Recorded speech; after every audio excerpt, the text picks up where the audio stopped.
started, you grab a some that'd be great. They have in-house at the gathering.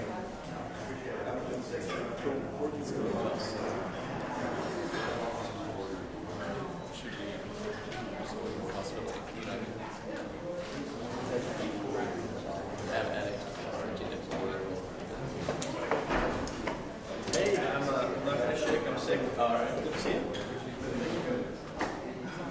Thanks. What's up?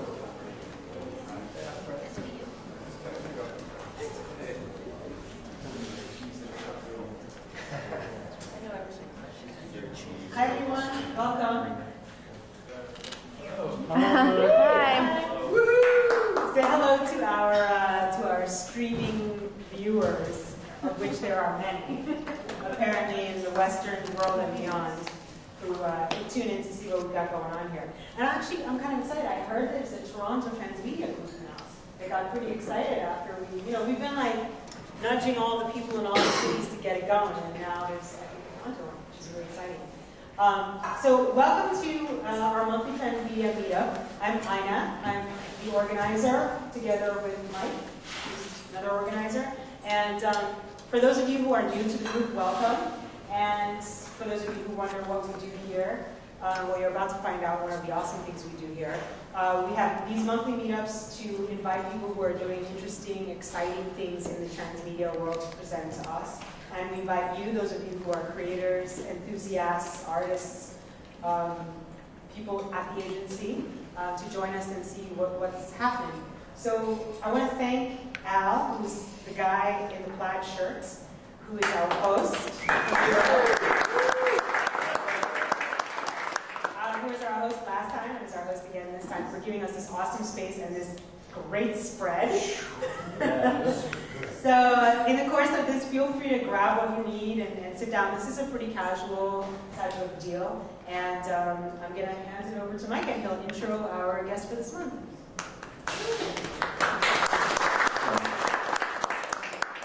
Thanks, guys. So I met Joel about a month and a half ago at Storytelling 1.x up in Toronto, and we kind of talked about this project, and was really blown away by it. And I thought that the group here in New York would really enjoy learning more about it.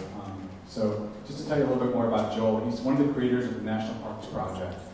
It's a transmedia exploration of the link between nature and creativity. It was produced in part to celebrate the centennial of Parks Canada.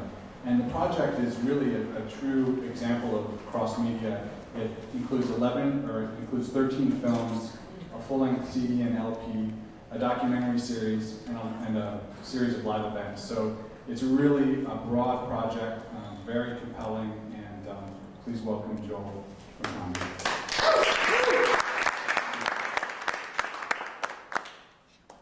Hi, everyone. First off, thanks very much to Ina and Mike for having me. Really, this is my first time to New York City, kind of shamefully, but it's really, really cool to come here and share this project with you guys. So, without further ado, this is the National Parks Project, or NPP. Just to introduce it, the NPP started when myself and my two partners, Ryan Knopf and Jeff Morrison, our company is called FilmCan. We were sitting around on Toronto Island, which is a little island off the coast of Toronto in Lake Ontario, trying to figure out how we could work with Parks Canada to do something that would engage younger audiences who didn't necessarily have the connection to the national parks and to the kind of outdoorsiness and nature that Canadians are fond of, and trying to get them involved in this kind of park system. And so we thought, what can we do? We love music, we love film, we love parks. Let's try and put it all together, and this is what we came up with. Does anyone here know? This is always the fun game with American audiences. Does anyone know the Tragically Hip? Yes. All right, good. We have a few Tragically Hip fans. So what I'm going to do is handle that. Let's look at this. This way. Good. I'm going to let Gord Downey from the Tragically Hip, he's the lead singer. Tragically Hip is one of Canada's most popular bands, by the way. They've sort of occasionally been compared to the Beatles of Canada. and no one outside of Canada knows who they are, as a general rule. I'm going to let Gord tell you the basic concept of the National Parks Project. So here we go. In 1911, Parks Canada was founded, becoming the first national park service in the world. On the eve of its centennial, Canada's finest artists embarked on a historic expedition to capture the majesty of the landscape in music and film. 13 filmmakers, 39 musicians, 13 national parks of Canada. So there you have it. That's Gord telling you about the National Parks Project. When we got him to agree to do the narration, he sort of said, all right, I'll do my best Morgan Freeman for you. So he's got that kind of great growly voice. The National Parks Project, I'm going to talk a little bit to begin. I'm going to do this presentation in two parts. I'm going to tell you first about the project and how we kind of got it off the ground and what it involves. And then I'm going to take a bit of liberty and play around with this concept of holistic media that I've been developing. And it's very much a work in progress, so I hope you'll bear with me as I kind of develop it on the fly with you today. So this is a shot that we took in the Yukon, which is a province just south of Alaska. This is Mount Logan. It's the highest mountain in Canada. And here we have 3 Canadian musicians. A guy named Ian Dessau from a band called Billy Talent, a gentleman named Mishka Stein from a band called Patrick Watson, and a man named Graham Van Pelt, who plays at Miracle Fortress. And here they are at the base of Mount Logan making music and recording music. And this is what we did. We sent 39 different musicians in groups of 3 out to national parks across Canada. We paired each group of 3 with a different Canadian filmmaker, and we said, go forth into the national parks and spend 5 days in camping in the wilderness and collaborating on a short film and soundtrack that reflects your experience of the landscape. And no discussion of the National Parks Project is complete without these fellows here. The group of 7, if you don't know them, were a bunch of Canadian painters who in the 1920s pretty much did the same thing, except with paint. They went out into the Canadian North in Northern Ontario and a little bit further afield, and they wanted to capture the reality of the Canadian landscape in their art, and they made pictures like these. And Lauren Harris is one of these fellows. He's the guy in the back there, kind of smoking a cigarette and looking all badass. And I thought this quote was very appropriate to the notion of holistic media, which is to say the primary function of art is not to imitate or represent or interpret, but to create a living thing. And that's really what these guys were trying to capture when they went out into the woods, was the way art can kind of capture and encompass the sense of nature and creativity as a living thing, as a kind of organism that pulses and feels and makes you feel as well. So they were our inspiration. And these are some of the folks that we picked to follow in the Group of 7's footsteps. So we basically, Canada has 13 provinces and territories, and we decided, well, to be complete, we need to send a group to each province and territory in Canada. So these are some of the groups we chose. We have here a group that went to Gros Morne National Park in the top left in Newfoundland. This is up in Surmullik in the Arctic in a territory called Nunavut. And then the bottom 2 pictures are actually both in the Northwest Territories in a place called Nahanni National Park. And you can see that we really did just toss these people out into the wilderness and say, hey, do what you do out here and try and channel what you're feeling and what the wilderness makes you feel through your music and through your films.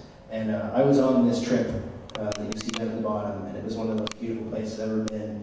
And you can really, when we get to the films, hopefully you'll see that these people really did take the cue that we gave them and really went out there and kind of decided, okay, I'm here, I'm going to try and channel this feeling I'm getting from being out in these very, very remote places. It took 3 or 4 plane rides to get out to Nahanni National Park, and they made it into these beautiful pieces of music and film. So, what we got as a result, and 13 short films. This was the initial idea. Hey, let's take these filmmakers, let's have them make films, let's have them collaborate with the musicians will provide the soundtracks. So we have 13 short films. On the right you'll see examples, stills from 2 of the films. This one was shot in Waihannes National Park, and Waihannes National Park Reserve and Haida Heritage Site, which is in BC, off the west coast of BC, a group of islands called Haida Gwaii. The Haida are a First Nations group that have developed an arrangement with our government where they co-manage this particular group of islands. And we sent a filmmaker named Scott Smith out there to make a film. Sermelik is a park in Nunavut in the Canadian Arctic, and we made a film called Sermelik, and these are shots from the films. And what we did in the end is we collected these films into an omnibus and have been distributing this collection across Canada to film festivals, to various local cinemas, and we've had quite a bit of success with it. And just as a side note, we'd absolutely love to have this screen down here in the States somewhere, so if any of your programmers, come talk to me afterwards by all means, please, if there's any interest. The 13 films are all very visually stunning, they're beautiful pieces, and they play really well as a piece, and it really gives you a sense of the diversity of the landscape of Canada. And yeah, we'd love to take them anywhere we can across the world. So that was the primary product. We thought 13 filmmakers, 13 films, great. So what we did is, we took this concept to Discovery Canada, and we said, hey, 13 films, filmmakers, musicians, do you like it? And they said, yes, we make TV. How about you make a TV series too? And we said, okay. So instead of just sending 1 film crew to each park, we ended up sending 2 film crews. So we had a film crew making a short film, and that involved the director and the musicians and 1 cinematographer, and then a film crew for the TV series shooting that first film crew. This is very kind of self-referential, meta kind of thing. There's a lot of confusion going on set, but in the end we ended up with this TV series on Discovery World HD, which is the Canadian Discovery HD channel. And it's a documentary arts adventure series that shows the making of these short films. And you can go and check out discovery.ca and read a little bit about the project. There's a little bit of behind-the-scenes stuff. And I believe in Canada you can actually watch episodes which have now been picked up on regular Discovery Canada, not just the HD channel. But I think they're probably blocked in the States. So, but we have this TV series, and this was part of what financed the whole project. Discovery said, we like this, we'd like to make a TV series, and we thought, great opportunity, we'll take this financing we have for the TV show and try and just maximize it. So this TV show and Discovery and Parks Canada together financed the 13 short films, this TV series, and the music. Because we had musicians on the trips, 3 on each trip, and of course when you send musicians to the woods, they make music. And they make a lot of music. So much music that we decided, okay, we have to release it all, because it's all brilliant. So to start, we took all the stuff that was kind of like good, very good, but not the best, and released it as digital EPs. These are all on iTunes. So there's 7. 6 of them are double EPs that have 2 parts each. These were released in conjunction with the TV episodes. So a TV episode would air, and they actually aired in pairs. So there were half hours, 1 TV episode would air, then another would air, and that week the EPs would be unlocked or released on iTunes. So we have here EPs from Waterton Lakes in Alberta, Prince Albert National Park in Saskatchewan, Gross Moor in Sermelik. 6 of these, and then the last one was kind of we had a lot of music from Prince Edward Island, which is the smallest national park, but actually had the most music, so we gave that one its own EP. So we had 7 of these EPs, and then a full album, which we initially released on iTunes. And we got, like I said, just a ton of music back from these trips. And a lot of the musicians we sent were singer-songwriters, and they actually came back with these beautiful, beautiful songs about the national parks. And so we decided, let's collect these and sort of curate them and release them as a full album, a soundtrack, if you will, from the National Parks Project. You can see here, this is the album cover, and And this painting on the front cover was actually done by one of the artists, one of the musicians who's also a painter. His name's Andre Etier, and he's had shows in New York and LA. And in Saskatchewan, he set up an easel and did this painting of Prince Albert National Park. That became the cover of the album. And it was funny because throughout the summer, we did these trips. I guess the first one started in, it was May 2010, and production finished in October 2010. And when we started it, probably around April, May, the first trip, we started saying to the artists, hey guys, the musicians in particular, you know what we're gonna do? If you guys make enough music, we're gonna put a double vinyl record. And of course the musicians all said, oh yeah, double vinyl, amazing. And it was a joke at the time, it was like, isn't it put a double vinyl record?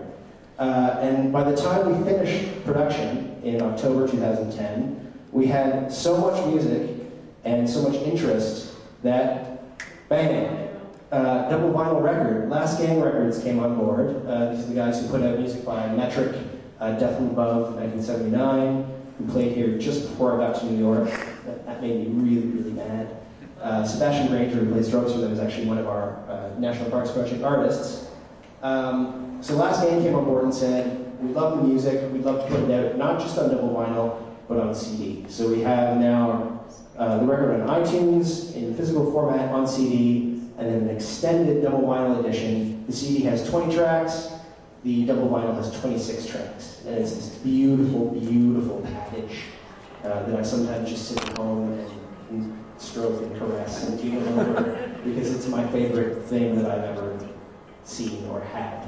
And we're trying to get it available in the States. Right now you can get it in record stores, select record stores across Canada, but write me and I'll try and get one too if you want one because they're lovely. And then, to complete the transmedia picture, we decided, well, we need a place where all of this stuff is going to come together. And that was nationalparksproject.ca, which is an interactive online portal and permanent gallery space for the films, the photographs we took, the music, and various other elements. So if you go to nationalparksproject.ca, which I will do in just a moment, you will see a compass that can take you to any of the 13 national parks. And within each park, you can explore various trails, which is to say you can watch the films, you can listen to the music via streaming, you can look at photographs, you can watch bonus video content. There's about 20 to 25 minutes of bonus video content per park that shows you some behind-the-scenes stuff, some unreleased songs, a little bit of music video action. And this is actually a little bit of a walkthrough. So I'll just show you a little bit here how this works. Here's our compass. You can select various parks to go to. And here we're going to go to Waterton Lakes in Alberta. At the edge of the Great Plains, where the Rockies meet the prairies, the borders of Alberta, Montana, and British Columbia converge at Waterton Lakes National Park. Thanks, Corey. So here's the film. You get these little icons, music, photos, extra video, park info. This is the film you're going to see here.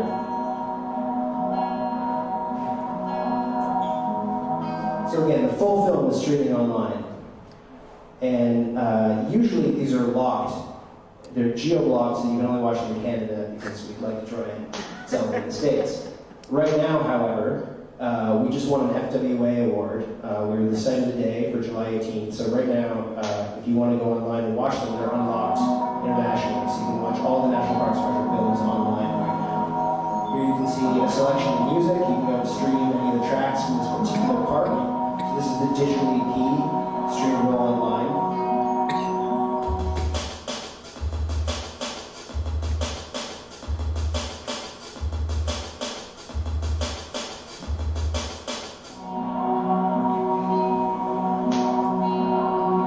Photos from each park shoot that show the musicians and filmmaker in various places that you'll see in the films and the TV show.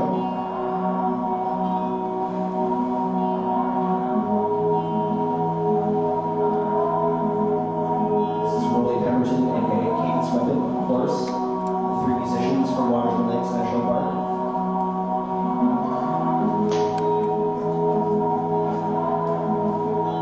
This is some of the extra video. So this is a song called The Humble Fawn that a woman named Laura Barrett, who plays the kalimba, it's an African finger piano, she wrote about the feral deer who kind of have overrun Waterford Lakes National Park. And you can watch the whole song here and see Laura play her kalimba a little bit.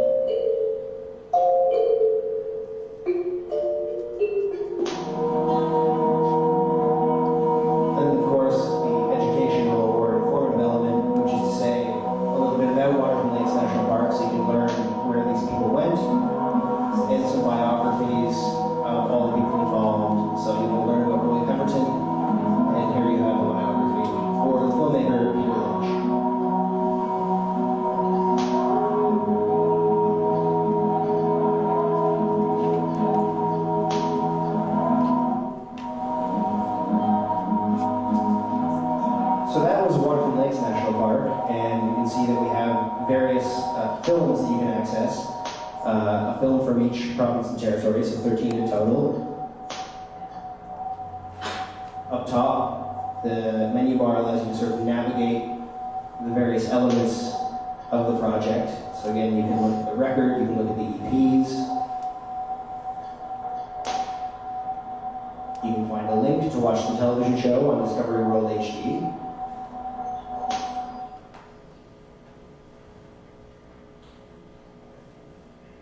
And you can learn about the Filmmaker project if you click that link, which we don't do in this little walkthrough. Instead, we move on to a discussion of holistic media. In creating the National Parks Project, I decided that I would explore this idea of transmedia, but with a little bit of a kind of ecological or natural edge. And I decided to, for this presentation in particular, to play on the philosophies of another Canadian you might know, Marshall McLuhan, who's famous for his phrase, "the medium is the message," which basically, in a nutshell, stated that content is not as important as the delivery system through which we experience it. So television programs are not as important as television itself, which changes the way people experience media and changes, therefore, the way we kind of operate in the world at large. However, with transmedia and the developments that we've seen happening recently, I decided that, thanks Marshall, but we're moving on a little bit, because it doesn't necessarily matter anymore how you view something. Stories increasingly are being told across multiple platforms. With the National Parks Project, we really decided and tried to take a concept, an idea, and not necessarily tailor it to one particular platform, but really try and maximize the reach through as many platforms as possible. So my little play on Marshall McLuhan is the message, which is to say that boundaries between media are dissolving, all media points to other media, content is no longer necessarily defined by individual delivery systems, and the concept as a whole matters more than how we access it. So instead of making a TV show, you would set out to make something that could be a story across all platforms. So many people that I've encountered in these industries, they're so tied to their particular corner of the industry. They work in TV, they work in music, and they're a little afraid of all the other industries. They're resistant to working together because they're so comfortable in their own niches.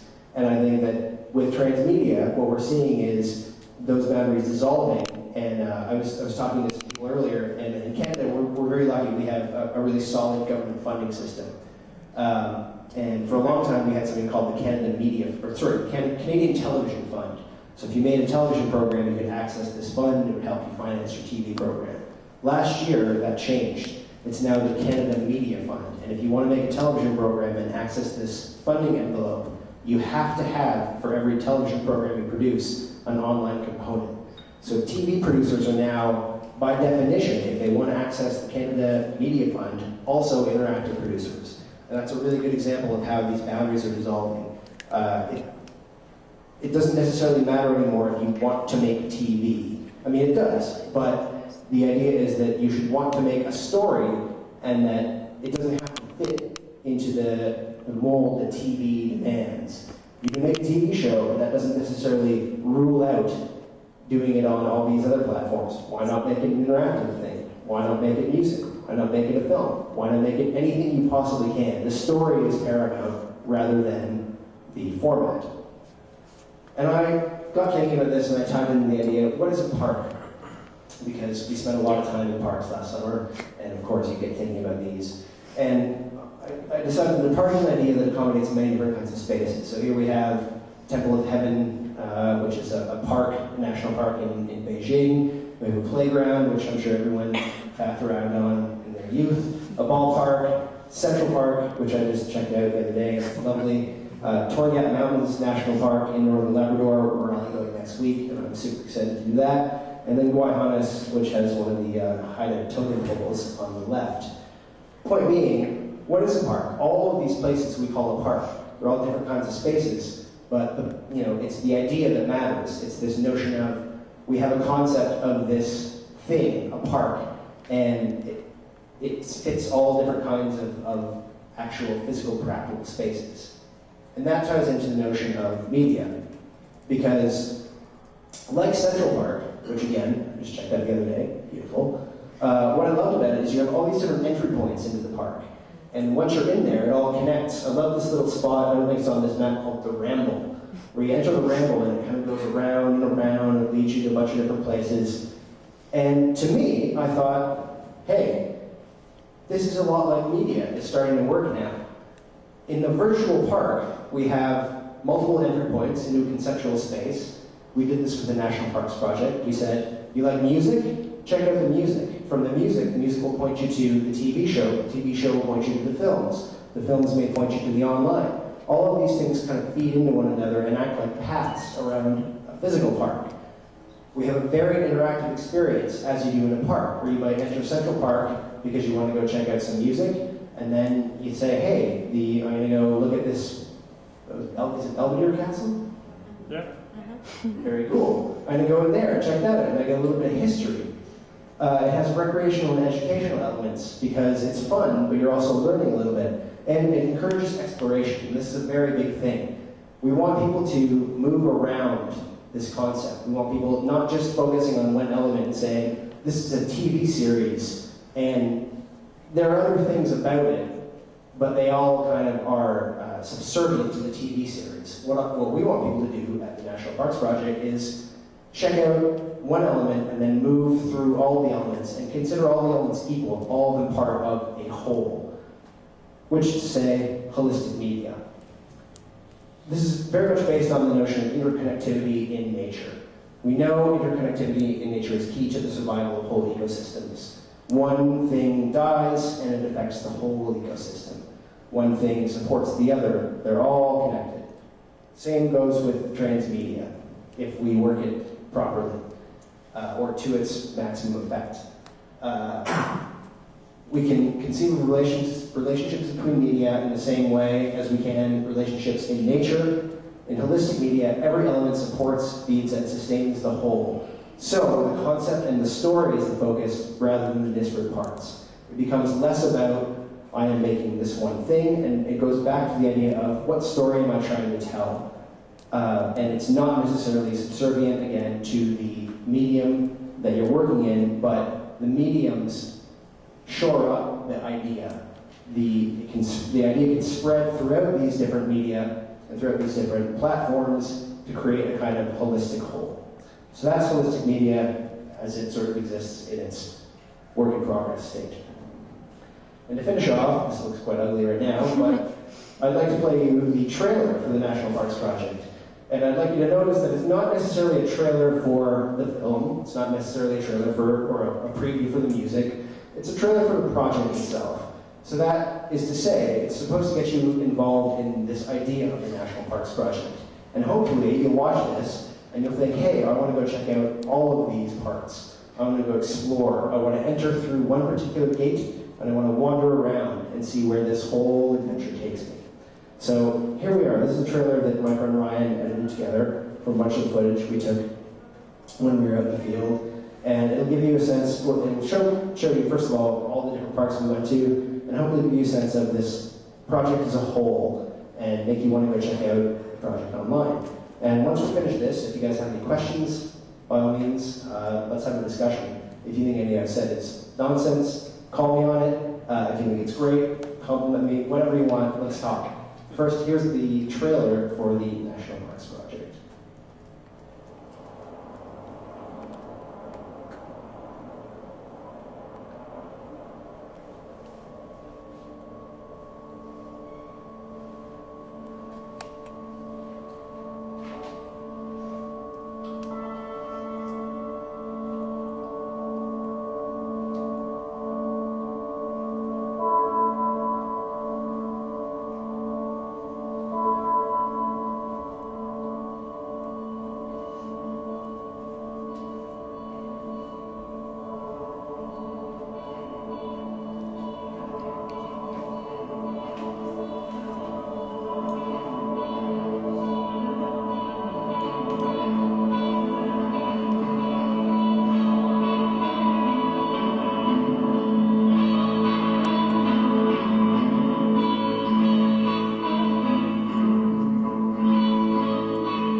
In 1911, Parks Canada was founded, becoming the first national park service in the world. On the eve of its centennial, Canada's finest artists embarked on a historic expedition to capture the majesty of the landscape in music and film.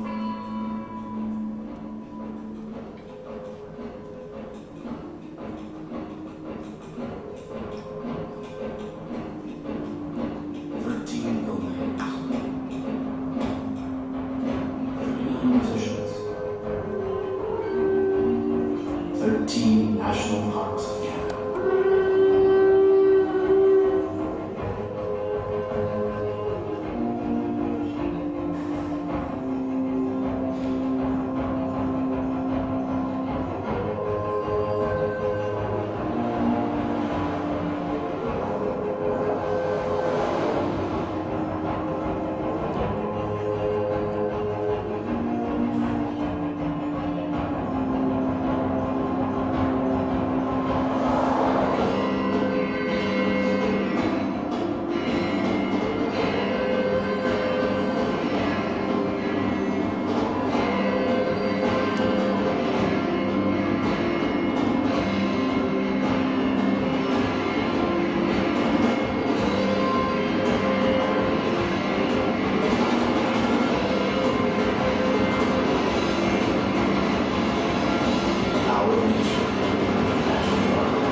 So there you have it.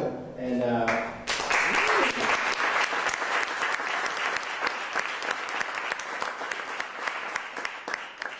last thing I should mention before I open the floor for questions, that my wife very helpfully pointed out, thank you, is that we've also now expanded on this concept even further and started to do live shows of the National Parks Project. We just did one in Canada, in Ottawa for Canada Day, and we take musicians that were on some of these trips, put them together in weird combinations to form a kind of super group for each new performance, and do live mixed visuals, live music, and it's a whole new kind of iteration of the project. So that's the next step, where we actually take it to audiences and turn it into a live performance. And again, if anyone wants to have us come down and play in New York or wherever in the United States, we'd love to do that. We did a show in South by Southwest not too long ago, I guess in March, and it was pretty good, pretty successful. But we'd love to take it all across the country, all across the continent. So there you have it. Any questions? Yes. I have so many questions, and it's because you've really stimulated my imagination. So thank you. First of all, what was your budget? You can say. The $1 million question. It was roughly. And it's like really well done. Thank you. Really, So that money came from Parks Canada, from Discovery, and then, like I said, in Canada we have these sort of funding envelopes, we have tax credits. We're really lucky because we have this great system that supports artists and filmmakers. And so all together, that money came from all kinds of different sources, but that's roughly what it was.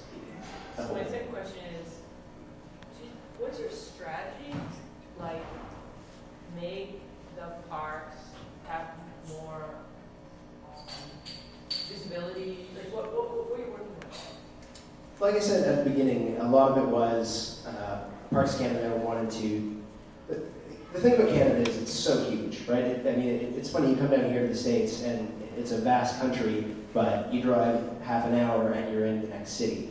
Canada, I believe it's 80 to 85% of the population lives within an hour of the US border. So we're all clustered around the US border, and there's this huge, huge wilderness up north that most Canadians won't ever see. So Parks Canada, having created, there are 42 national parks in Canada, having created a bunch of parks in places where people or near places where people live, is now engaged in preserving and conserving spaces that are much more remote.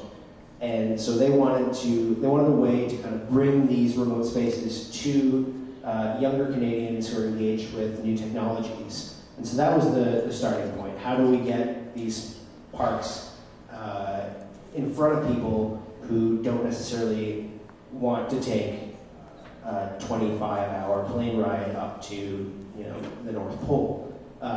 So that was it to begin with, and then again, from there it was largely just what do we like? What do my partners enjoy? We like music, we like film, and let's put it all together and see how this turns out. So that was the kind of starting point. I also have an idea for you. I would so love to see National Parks Japan or National Parks Chile. Oh man, so would I. We're talking, we started talking about, we have some people who are working on National Parks Project Latin America, but the reality is it's an idea that can translate to any country in the world that has a national park system, and most of them do, or a lot of them do. So yeah, I'd love to see it as well. Sorry, any question? Yeah, can you talk a little bit just about timetables and from inception to getting filming and all this? And I'm also interested to know, did you know all of these different components at the beginning, or were some of them decided as you were getting feedback and things were being popular, like, oh, let's also do this? Obviously, the double vinyl album you mentioned was not planned at the beginning, but could you talk a little bit more about how you responded to what you were getting from your audience? Sure. So timetable-wise, this probably started, I guess, the initial meeting that was the spark took place probably 5 years ago at the Banff Film and Television Festival, where my co-producer and co-creator Ryan Knopf met with someone in Parks Canada who said just what I said before: we're trying to find a way to get these parks in front of people who don't necessarily go to these places. And from there, it was a very long process of development. The first stage was actually, there's a body called Telefilm in Canada, and we applied to them for their interactive fund, and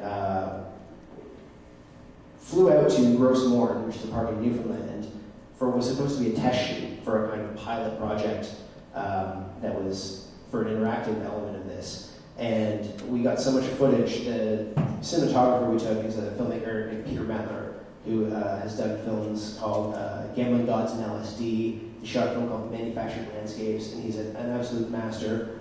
He shoots beautiful, beautiful footage, and he was out in Gross Mourne shooting. And when we got back, there was all this footage, and we thought, what a shame to waste this on a test shoot. So Ryan, again, who's the kind of editor-in-chief of the project, cut it together into a 45-minute piece, which we titled National Parks Project Gross Mourne. We sent it to the Rotterdam Film Festival, and they said, hey, we'd love to screen this. So we started generating a bit of attention with this 45-minute creative documentary, and took it to a couple of festivals across Canada, and started playing with this notion of the live show, where we had musicians scoring the film as it played at festivals. So this helped us shop the project as a whole to Discovery. We took it to Discovery and said, we have had some success with this. There's a documentary film festival called Hot Docs in Toronto. That's one of the biggest in the world. And we had a sold-out screening there. It's called the Drake Hotel. Discovery saw the success with this sort of weird 45-minute piece and said, great concept, this is working, so why don't we do the whole thing? So again, that happened probably November 2009, we got the green light to do the whole project. We started shooting in May 2010, we finished in October 2010, and the TV series, which was the first thing to see the light of day, premiered on March 18th, 2011, the day after we played South by Southwest and had our US premiere with the short films, the live show. So that's how it kind of worked out timing-wise. As to how much we had set in sort of stone or set out before we began, it's funny, after we finished production and everything was sort of in the can, we pulled out these recipe cards that Ryan and I had written down when we were on Toronto Island brainstorming the initial idea, and Ryan and Jeff Morrison and I, who were the three producers from FilmCan, and we were going through them and kind of going, okay, so we're going to have 4 musicians and 4 filmmakers, and that wasn't right, but okay, it sort of got adjusted. We had 1 filmmaker, and we had the TV series, and we had the records, and we had all these things that we actually hadn't thought about as possibilities when we started. But, you know, it was very much blue sky. It's like, wouldn't this be great? Wouldn't this be great? Wouldn't this be great? It was really kind of satisfying to say, okay, we did that, we did that, we did that. So a lot of it was there conceptually to begin with, and then it was really a matter of taking the products we had and using them to convince people that this was a viable kind of project and a viable idea. And for example, the vinyl record, you know, we recorded all this music. We went to Last Gag and we said, listen to this music. Come on, you guys want to release this? And they said, yeah, we totally do. So it was all kind of there in a very rough framework to begin with, but then it was a matter of building on what we got and sort of taking that pilot project and taking Discovery and getting it with the TV show and the films and getting some festival momentum, getting the music, and kind of teasing it up into the whole that it is now. The Discovery show, what was the sort of editorial angle of that on TV? It's meant to be a bit of a fish out of water thing. We have, but also I like to refer to it as an arts adventure show. So you have these noteworthy Canadian artists going out to places they're unfamiliar with and being inspired by the landscape. So it's I hate the word reality TV. It's not that, but it's a documentary arts adventure series that follows their journey through the parks. It has elements of, I suppose, the thing about reality TV is it's just documentary kind of twisted, so this is kind of taking it back a little bit, and it's really just a documentary show about the making of these films, this music. So editorially, Discovery has its kind of particular style, and it was tailored to the style of Discovery, but they were very open to us doing this kind of a show that's unusual for Discovery Channel, in that it's not as perhaps high octane as some of the other stuff that they do, and it is a show about artists and the wilderness. So it was a little bit of give and take, as everything is, but yeah, that was kind of how it came together. Yes. I have one from the live stream from Olivia. I'm going to paraphrase. Basically, she asked, you had a collaboration with your artists, it sounds like. How did you manage to keep the vision cohesive throughout the project when you had so many different teams working in remote places to kind of keep the project on track and on focus? The amazing thing is when we chose the filmmakers and musicians, it was very important to us that we gave them complete creative control. So as far as the films go, the TV series was a little bit more structured, but with the films, we said to these filmmakers, you have no restrictions, except you have to make something that's under 15 minutes, and you have to do it with the tools that we provide you, and you have to collaborate with the musicians on the project. But otherwise, do what you want. We really wanted these people to go out in the spirit of the Group of Seven and respond to the landscape. So what's remarkable to me, and what was remarkable to all of us when all this stuff started coming back, was that even though people went out and very much pursued their own individual visions, it all did end up kind of fitting together. And I think that speaks somehow to the shared experience they all had, just in terms of being out in these places, and the experience that anyone has when they go out to a beautiful natural spot and kind of feel something inspirational or unusual you don't get in the city. When you go out to these places that are largely untouched by civilization, so to speak, I think it all kind of it invokes a certain spirit in you, and that's kind of what happened. It's almost a weird little bit of magic that the films, I think, just fit together very well, because we did say, do whatever you like. One or two filmmakers made narratives, a bunch of people did kind of impressionistic stuff. People very much followed their own paths, but at the same time, there is a kind of unifying spirit to it, and that's, I think, speaks to the spirit of the project and the kind of sense that you get when you go into these landscapes. We also had a great cinematographer named Steve Cousins, who shot a lot of the films. His visual imprint is all over them, so he helped as well. Yes? Just looking forward, I mean, do you see, if you were to embark on this adventure again, would you guys actually do a little bit more from, like, now with apps, and it seems like now watching TV with a mobile device, or there's like Live Hive, and a variety of other companies out there that can kind of do some kind of code viewing application. You can consider that. Also, any other social media things that you're looking forward to kind of leverage as well? Absolutely. The next project filmmaker is involved in is very focused on the idea of an app or an ebook, or taking some writers or authors to, like I said, Torgat Mountains National Park in Northern Labrador, and that's very much what we're looking at developing. The app thing here, in fact, was largely a budgetary constraint, sort of like we can do the website, but the app costs X amount more, and the funding kind of stopped at some point. So it's really just a matter of what we can afford. And by all means, yes, if we were to do it again, I think we would look at an app, and we're going to kind of do something similar again, and that's the focus now. So it's funny, we started this, like I said, 5 years ago when there were no apps. And so in building it, you have this vision that you kind of build up into something, and we tried to incorporate that into it as it progressed, but it had taken on a life of its own. And now, starting, from this point in time, apps are obviously something you very much want to focus on. So, yes, the answer is yes. If we do it again, definitely, mobile components, social media, all that stuff will tie in. It's all very important in terms of the whole.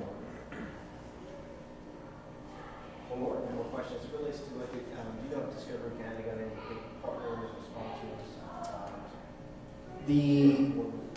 When Discovery World HD financed it initially, it was just, I'm not sure who they had sponsoring the show. I guess I'm not sure that the ins and outs of how it actually works, but for the encore run on Discovery Canada, which is the sort of basic cable channel, we had a beer company called Molson Canadian come on board to sponsor the encore run. So Molson Canadian is now our sponsor for the show on Discovery Canada.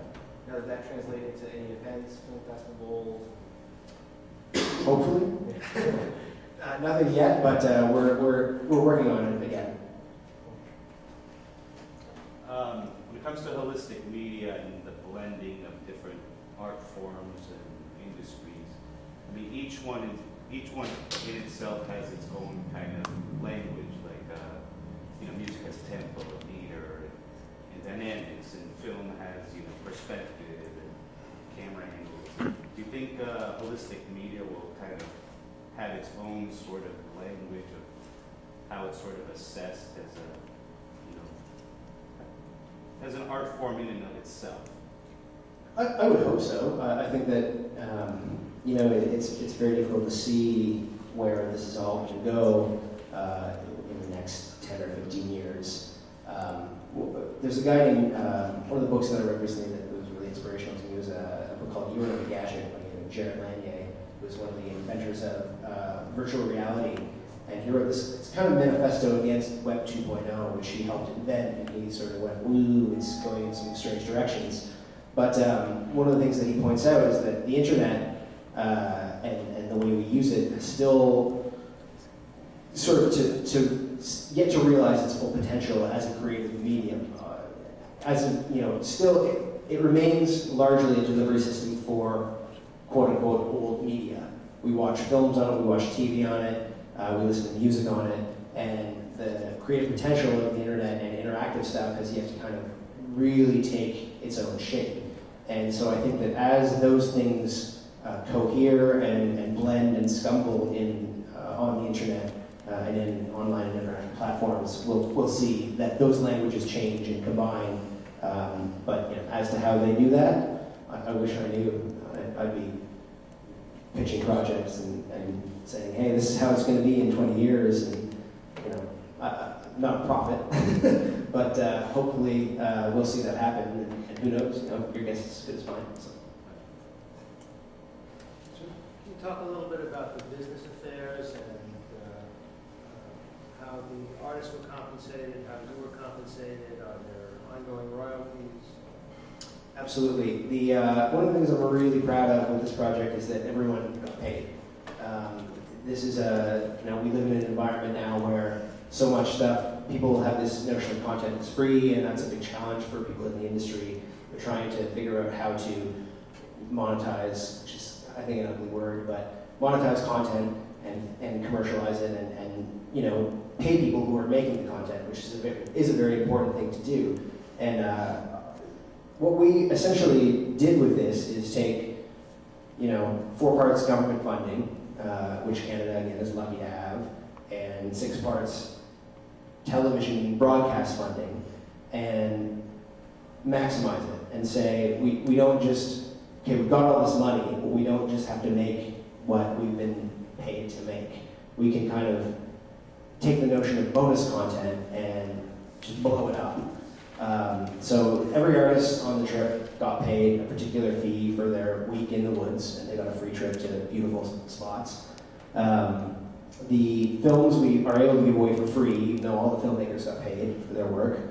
Royalty-wise, on the back end, it's tough, right? Now with distribution, I was saying earlier again, we've been taking these films as a collection across Canada theatrically, and it's a little humbling to see what kind of returns you get when you take a film to Winnipeg and play it for people, and you say, hey, we made $1,500. That puts us in the top 5 for Canadian films for this week. Awesome. But the bottom line is everyone got paid up front for this project. On the back end, part of the spirit of it was to give away the films for free online in this permanent gallery space.